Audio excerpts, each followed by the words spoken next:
আসসালামু আলাইকুম গাইজ, আজকে চলে আসলাম আবারও একটা নতুন ভিডিও নিয়ে, যেটা হচ্ছে একটা ফ্রেন্ড ম্যাচের ভিডিও। আর এইখানে আমি সিন্ধিদের অ্যাকাউন্ট ইউজ করেছি, তাই ভিডিওটি হবে আলাদা, আমার নিজস্ব অ্যাকাউন্ট না। আর অপোনেন্ট ছিল দ্য ব্লাড রেড কিং, বাগানপাড়ার সিয়াম। তো এই হচ্ছে আইডি, চাইলে স্কিপ করে দেখে নিতে পারো। আর ম্যাচটা শুরু করে দিই। প্যালেস্টাইন নিয়েছি আমি, আর অপোনেন্ট হচ্ছে ম্যান ইউনাইটেড। এখানে নেইমার থেকে লফটেড পাস দিলাম, আর ডেভিড ভিলা বের হয়ে গেল। এবং ডেভিড ভিলাকে দিয়ে আমি ডবল টাচ দুইবার করাই, এবং সে আরাউহোকে পুরো কুক করে দেয়। তবে তার ফিনিশিং যে এরকম হবে কল্পনা করিনি। আর এখানে মার্কুইনোস, নতুন প্লেয়ার, সেই মনে করো ফাউল করে দিয়েছে, ঠিকমতো ট্যাকেলটাও করতে পারলো না। পরে আর্নল্ডের ব্যর্থ চেষ্টা, এখান থেকে রাইকার্ড ক্লিয়ার করলো। লামিন ইয়ামাল এখান থেকে আর্নল্ডকে পাস দিল, আর ওখান থেকে ক্রস করলো, আর মাইকেল ওয়েন ফিনিশ দিয়ে দিল।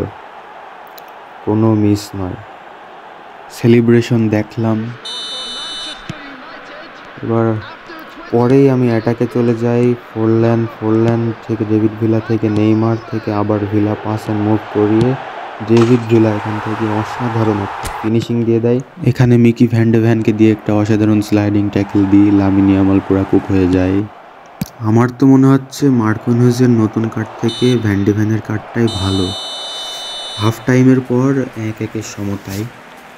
এরপর সাবস্টিটিউট করে আমি আতেপ রিজাল ব্লিটজ কার্লার নিয়ে আসলাম। ওকে দিয়ে কয়টা ব্লিটজ কার্লার ট্রাই করব। এখান থেকে David villa two Foreland two আতেপ রিজাল। এখানে আর্নল্ড ওকে পকেট করে ফেললো। মেসি বল পেয়ে ডেভিড ভিলাকে দিল, ডেভিড ভিলা এখান থেকে আতেপ রিজালকে দিল। ও পুরো ফাঁকা, কিন্তু এখান থেকে ব্লিটজ কার্লটা ও বাইরে মারে দিল। সোজা শুট নিলেও হয়তো এটা গোল হয়ে যেত, কিন্তু ব্লিটজ বাইরে মারলো। এখানে আবারও মেসির কাছে, মেসি থেকে ওডো রাইট ব্যাক। এখান থেকে আমি অযথাই একটা ক্রস করি, যদিও জানি যে হেডিং পারার কথা নয় ডেভিড ভিলার। এখানে ম্যাকঅ্যালিস্টার একটা ফাউল করে দেয় মেসিকে, যেটা ম্যাচের প্রথম ফাউল, স্লাইডিং টাইল করে। তবে রেফারি রেড কার্ড দিয়ে দেয়। রাইকার্ড আর কানাভারো এসে তর্ক করছে যে কীভাবে রেড দাও তুমি প্রথমেই। তো এনরিক চার্লটনকেও নিয়ে এসেছি। তো এখানে আবার রাইট উইংয়ে মেসি টু আতেপ রিজাল। তো বলটা কন্ট্রোল করা উচিত ছিল, আমি শুট টিপে ফেলি আর ক্যান্সেলও করতে পারিনি। আতেপ রিজাল আবার বল পেয়ে একটা অসাধারণ ড্রিবলিং করে কার্ল করে। তবে লিভাকোভিচ প্রাইম ম্যানুয়েল নয়ার হয়ে যায় কি বুফন হয়ে যায়, সেভ দিয়ে দিল। আবারও একটা সুযোগ, ডাবল টাচ অ্যান্ড শুট, সেই একইভাবে লিভাকোভিচ গোলটা সেভ দিয়ে দিল। এরপর অপোনেন্টের কাউন্টার অ্যাটাক খাচ্ছিলাম। মেসির কাছ থেকে কাটতে যাচ্ছিলাম, ওরও পেছনের দিকে দৌড়িয়ে চলে যাচ্ছে। এখানে মোহাম্মদ সালাহকে দিয়েছে, সালাহকে পকেট করে ফেললো আর কি।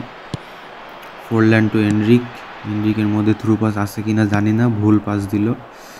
আর এইভাবে ম্যাচটি শেষ হলো 1-1 সমতায়। তো নতুন প্লেয়ার মার্কুইনোজ আর আতেপ রিজালের মধ্যে আতেপ রিজাল তো ভালো ব্লিটজ করে, তবে এই ম্যাচে তার পারফরমেন্স খুবই খারাপ ছিল। আর নতুন মার্কুইনোজ বিল্ড আপ হিসেবে ভালো পজিশনিং রাখে, তবে নট দ্য বেস্ট, খুব একটা ভালো না। তবে আমার ভিডিওটি ভালো লাগলে ভিডিওটা লাইক করো, সাবস্ক্রাইব করো, এবং আজকের মতো এখানেই শেষ করছি।